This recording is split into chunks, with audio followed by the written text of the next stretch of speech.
जगद्गुरू श्री संत तुकाराम महाराजांचा पालखी सोहळा उद्यापासून सुरुवात होते आणि आज आपण पुण्यातील निवडुंगा विठोबा मंदिर या ठिकाणी आहोत, जिथे पालखी विसाव्यासाठी असते. तर या ठिकाणी मंदिराची कशा प्रकारे व्यवस्था असणार आहे, तर याविषयीची माहिती आपण मंदिराचे विश्वस्त विशाल धनवडे यांच्याकडून जाणून घेऊया. तर मंदिराची कशा प्रकारे व्यवस्था करण्यात आली मंदिरातून?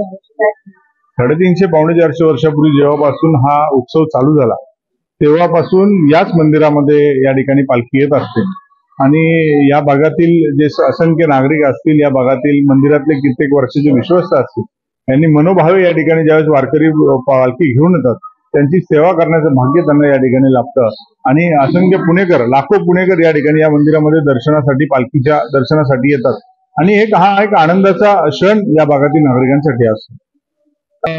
वारकऱ्यांसाठी या ठिकाणी स्वतंत्र हॉल या ठिकाणी आहे, त्यांची जेवणाची, राहण्याची, खाण्याची सगळी व्यवस्था या ठिकाणी केली जाते.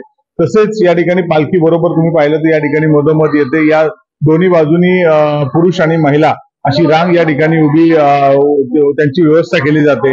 या ठिकाणी वारकऱ्यांसाठी पिण्याच्या पाण्याची व्यवस्था असते.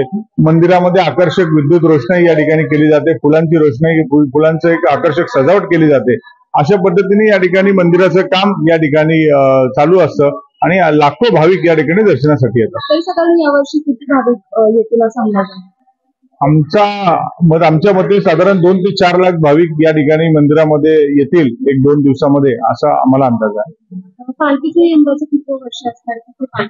साधारण सांगितले की 450 वर्ष झाली जेव्हा संत तुकाराम महाराजांचे चिरंजीव नारायण महाराज यांनी हा जो पालखीचा उत्सव सुरू केला तेव्हापासून या मंदिरामध्ये पालखी येते.